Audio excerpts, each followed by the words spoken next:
Alors, chose promise, chose due, on va faire une petite marche sur le lac Marsan, à Rivière-Rouge, et je vous emmène avec moi pour une petite réflexion naturelle, en nature.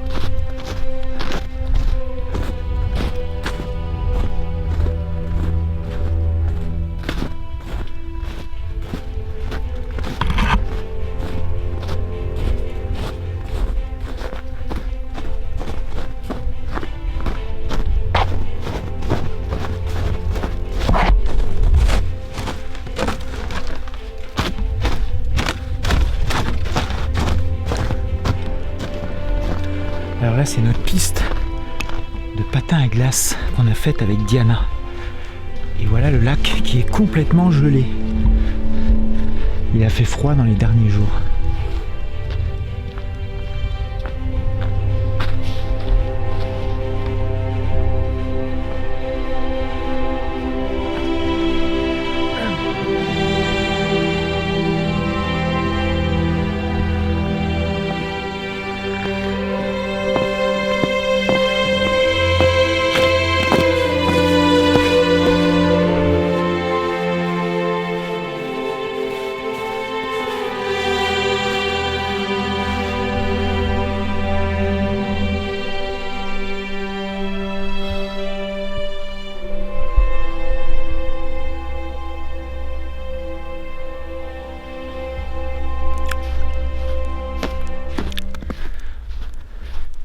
Alors voilà, on est sur le lac. On attend une tempête de neige. Mais demain, je vais faire une petite marche avec vous dans le bois. Peut-être avec les raquettes. Parce qu'il va faire froid.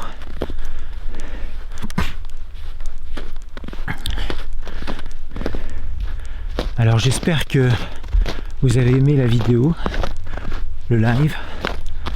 Dimanche, j'ai reçu des tonnes de lettres suite à cette vidéo. Ça a eu un écho, je dirais, complètement favorable. Depuis ce matin, j'écris des lettres. Je réponds au courrier que vous m'avez envoyé et ça m'a touché parce que c'est rare que je touche autant le cœur des gens. Et je pense que cette fois-ci, ça vous a plu. Cette offre, cette vidéo, ce témoignage, cette lettre aussi que je vous lisais par rapport à cet homme qui s'est fait arnaquer. Et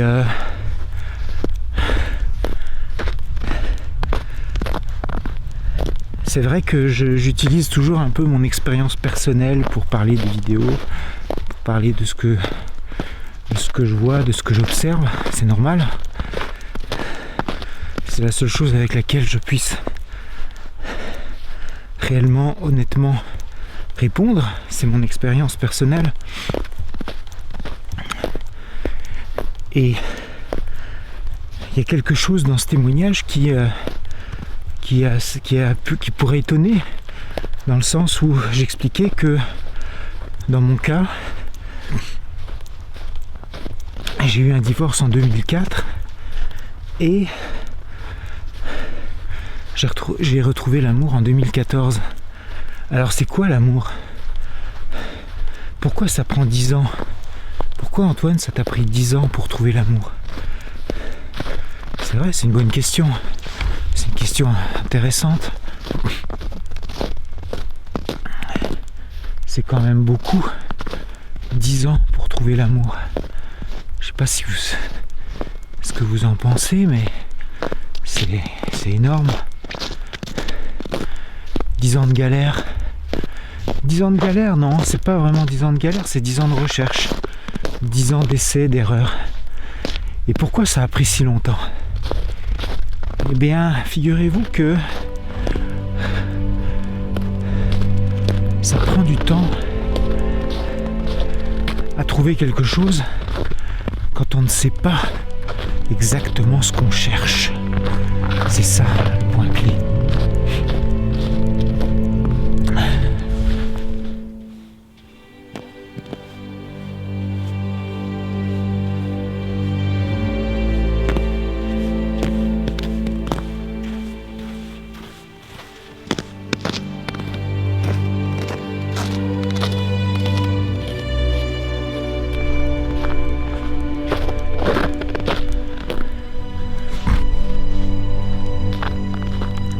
c'est ça qui est fascinant, c'est que pendant 10 ans, jusqu'à ce que je rencontre ma femme, je ne savais pas ce que je cherchais.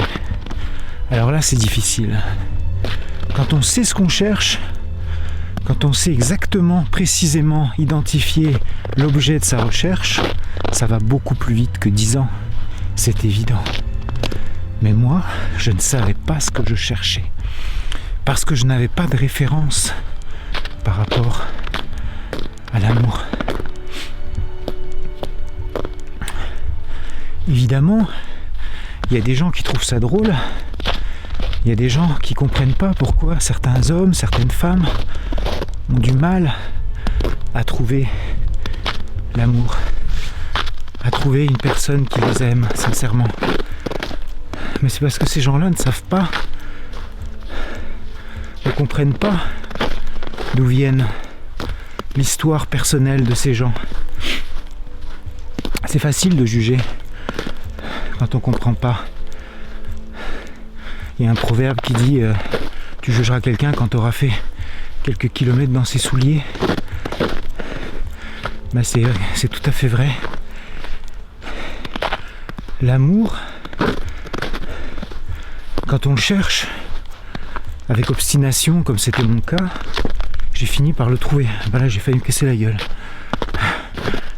Ça glisse. Mais pour ça, il faut savoir ce que c'est. Alors c'est pourtant évident, hein, quand on essaye de l'expliquer avec des mots, c'est une chose de le dire, c'est une autre chose de le vivre. Il y a une grande différence.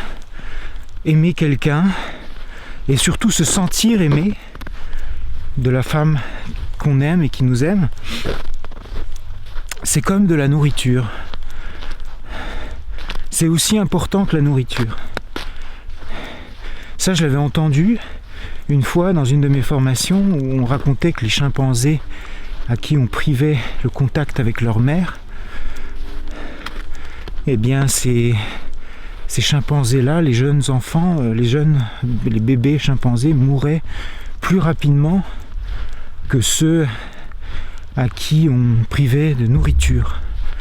Et donc on avait établi une hiérarchie dans l'importance entre la nourriture et l'amour pour un être humain, pour un chimpanzé en l'occurrence, et c'était l'amour qui était le plus important. Et c'est vraiment ça qui est étonnant. Alors, moi, je ne le savais pas. Et on peut vivre toute une vie, malheureusement, obstinément, stupidement, dans l'ignorance de ce que c'est que l'amour. Parce qu'on n'a pas compris quand on était enfant, parce qu'on n'a pas eu la chance de ressentir ça étant jeune. Et c'est à force de développement personnel, de recherche, d'histoire, d'aventure, d'échecs, de souffrance surtout, qu'on finit par comprendre, peut-être aussi un peu de chance, mais là, la chance, comme on dit, ça se provoque. Et au bout d'un moment, on finit par comprendre. Alors c'est quoi l'amour ? C'est un grand mot qui fait peur, c'est un mot dont on a usurpé le sens, je crois, qui ne veut plus rien dire, mais qui pourtant, au fond de nous-mêmes, a une signification. On l'utilise dans la religion, on l'utilise dans le sexe, on l'utilise à toutes les sauces. Je sais que c'est un fleuve aussi en Russie. Et il a probablement une signification différente pour chaque personne. Mais il y a une base. Il y a une base qui est et qui doit être la même pour tous. Et c'est ça que j'ai compris à un moment donné. Et ça ressemble finalement à de la nourriture. Et pour moi, c'est aujourd'hui le fait de me sentir aimé par ma femme, par Diana, par mes enfants. Alors c'est sûr que si soi-même on n'a pas compris ce que c'est, on ne peut pas réellement le donner aux autres. Ça aussi, c'est une conséquence directe de ce qui se passe quand on ne comprend pas l'amour. Donc on peut gâcher. Probablement que moi, par exemple, je n'ai pas été un père modèle. Je ne le crois pas.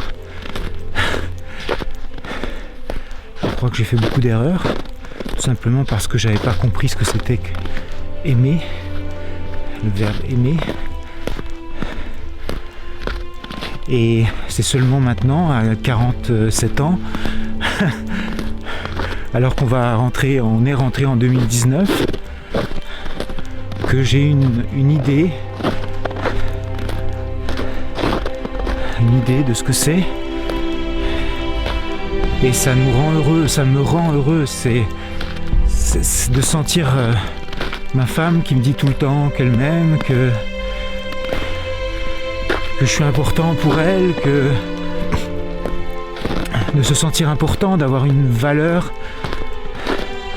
Et l'amour, c'est aussi symbolique, hein, c'est pas seulement...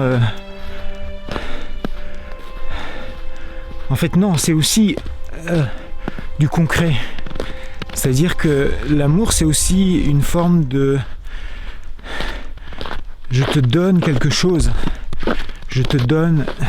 C'est sûr que c'est pas matériel, on ne le voit pas, on ne le touche pas, mais on le ressent. Et ça a plus d'impact qu'un cadeau, en tout cas pour moi, ça a plus d'impact même je sais qu'à l'heure des fêtes, par exemple, à Noël, tout le monde mange des bons plats, de la bonne bouffe. Bon, eh bien, dans mon cas, dans notre cas, pour Noël, on n'a pas mangé grand-chose, on n'a pas bu d'alcool, on n'a pas fêté jusqu'à 1h du matin, et pourtant on se sent comblé, on se sent rempli. Voilà, ça c'est une conséquence aussi de l'amour, c'est qu'on se sent rempli de quelque chose qui m'apaise. Je me sens rempli d'amour, je me sens rempli d'apaisement. Et là encore, pour certains hommes qui comprennent pas ça, et moi le premier à l'époque, ça n'a rien à voir avec le sexe. Le sexe est totalement absent même, je dirais, de cette définition. Il est, selon moi, complètement différent. L'amour, c'est autre chose. C'est de se sentir supporté, je me sens aimé, je sens qu'il y a quelqu'un qui m'aime, je sens que je suis important pour quelqu'un, je me sens un chef, je me sens imputé d'une tâche de chef de famille, responsable de ma famille,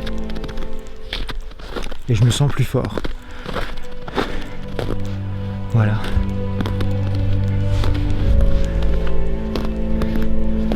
Alors là, on est de l'autre côté exactement du lac, et on voit la maison là-bas.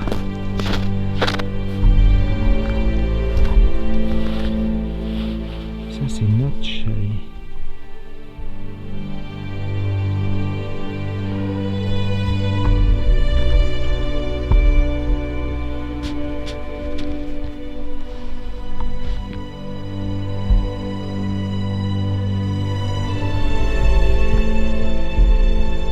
La nuit tombe. Il fait presque nuit. 31 décembre 2018 et les gens s'apprêtent à fêter la nouvelle année qui va commencer dans quelques heures.